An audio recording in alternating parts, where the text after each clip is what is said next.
Good evening and welcome to Speaking from the Art, a show shining the spotlight on the creation of art, as well as exploring people's creative roots, whether they realised they had the potential or not.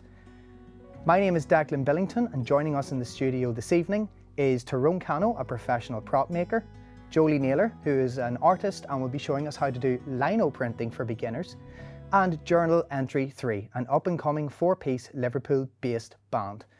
Now, we are joined in the studio by Tyrone Cano, head honcho over at Probability Design. Tyrone and his company Probability are responsible for making high-end props, decorations and storefronts for some of the biggest name stores in the UK. Tyrone, good to have you here. Good to be chatting to you. So, how did you get into prop making initially? Well, originally I started to do animation and stop motion animation like Wallace and Gromit stuff. So I still made sets and stuff, but obviously at a much smaller scale. Yeah. But I couldn't get any work when I came out of uni at all, and I ended up working at Hamleys as a sales assistant. They then advertised a job in the display department, and I went for it, got it, and the rest is history. We started making window displays since then, and then eventually I decided to sort of start my own company, doing it myself. So yeah. And that was sort of the genesis of Probability. Pretty much, yeah.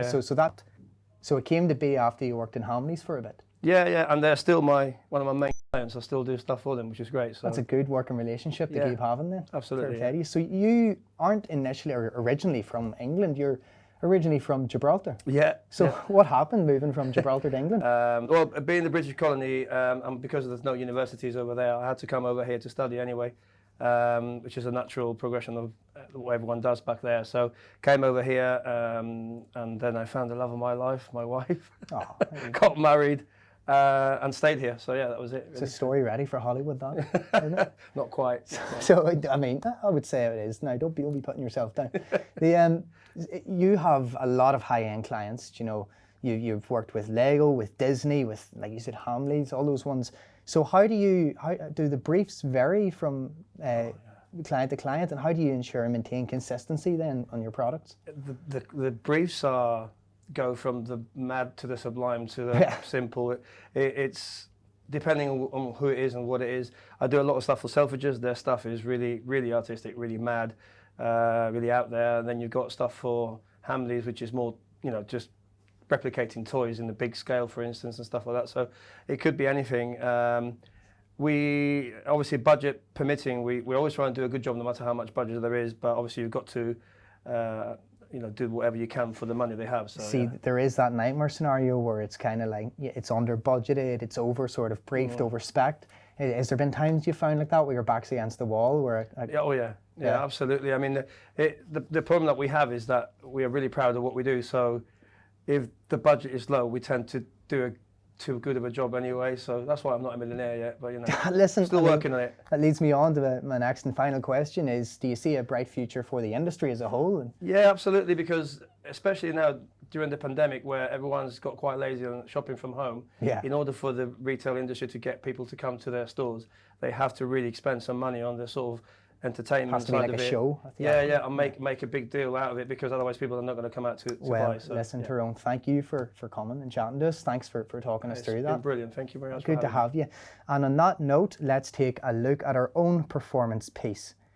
This time we are about to see something incredibly interesting. Well, I found it to be quite interesting to do. Join us in seeing the masterpieces made by Europe's Capital of Culture 2008. Enjoy. Today we are headed to Bold Street to ask a very important question.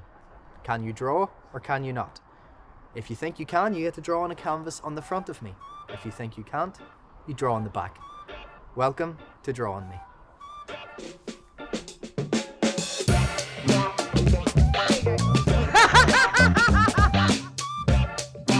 Here's your goal. Alright, you think you can? Here's a Rastaman for you. Look at that Rastaman!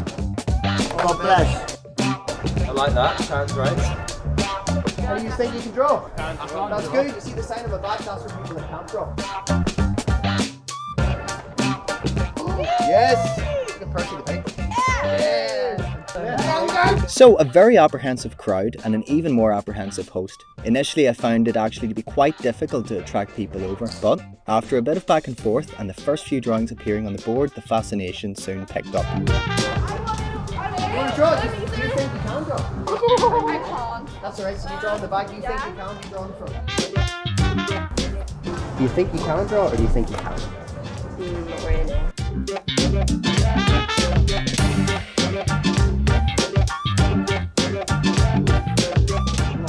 Not really.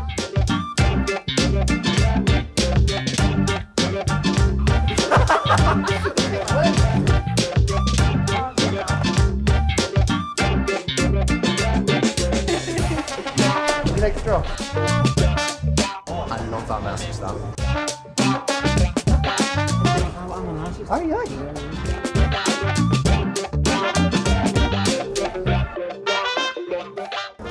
Fantastic. What's your name? I'm Andrew. Good to meet you, Andrew. Have a good one, man.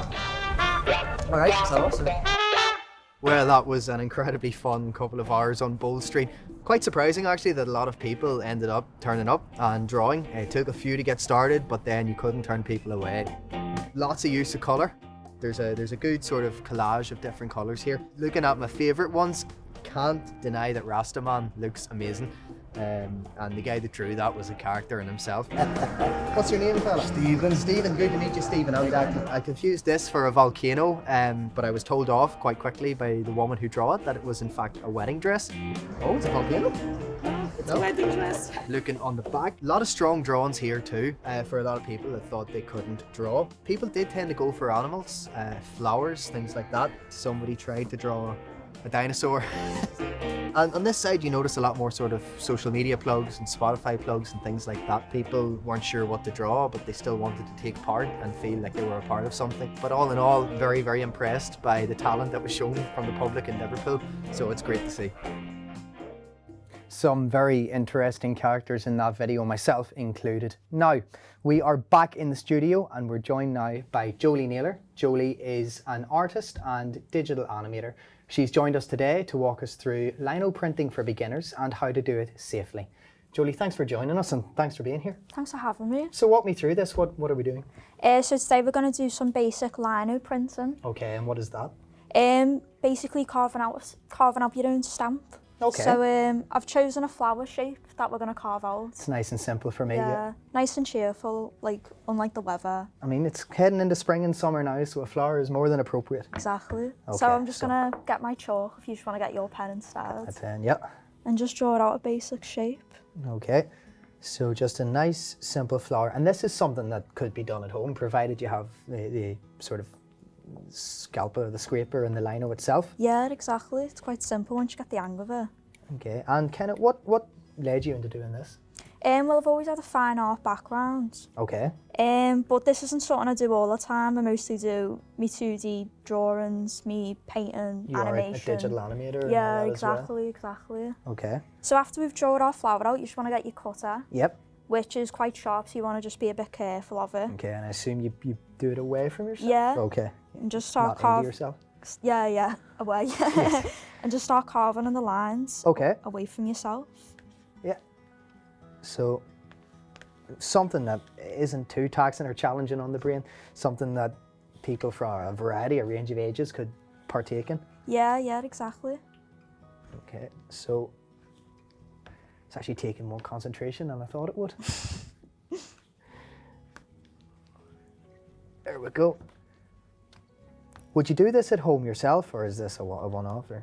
I've done it a few times at home, but it's not something I do all the time. No, I understand. Too Yeah, much I get that. mess.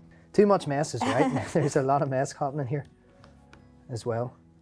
So, once And that after is you've done- carved it out, you just want to get your paint. I've chose red because it's nice and vibrant. Yes. You just want to get some of these that I've already done beforehand, so Okay. it'll look cleaner once it's No printed. problem.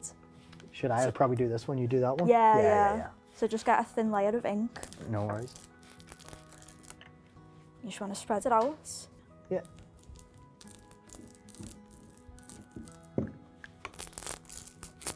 There you go. Thank you. And just press it on as hard as you can. Okay. Let's turn that round. Pressing it on. Throw that back down there. And there we go. Happy days. So if I just turn that round and put it up there. you know what? I don't think we did too badly. Yeah, I think that actually looks quite nice. 2 red flowers in a snowstorm. Well, listen, Jolie, thank you for coming, for walking us through this artistic process. I'll leave that with you. Thank you. Now, we are incredibly fortunate to be joined in the studio by an up-and-coming Liverpool-based band. They are called Journal Entry 3. They're here to perform their single, In the Cold, and currently in the finals for the Battle of the Acoustics. From everyone here in the studio, thank you for watching and enjoy.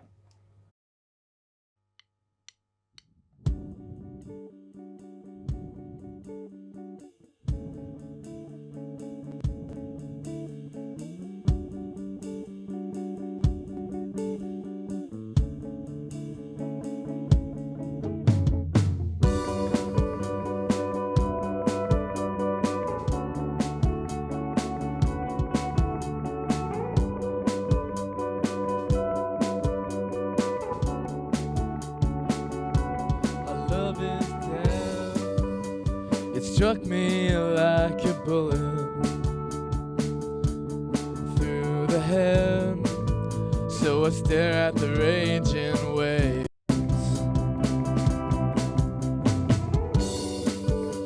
I feel like an ashtray, disposable and played with. I roll my dice again. Since I love died, all I ever wanted to feel alive, 'cause the drugs don't get me high anymore. I'm sick to the bone, and I feel like a whore.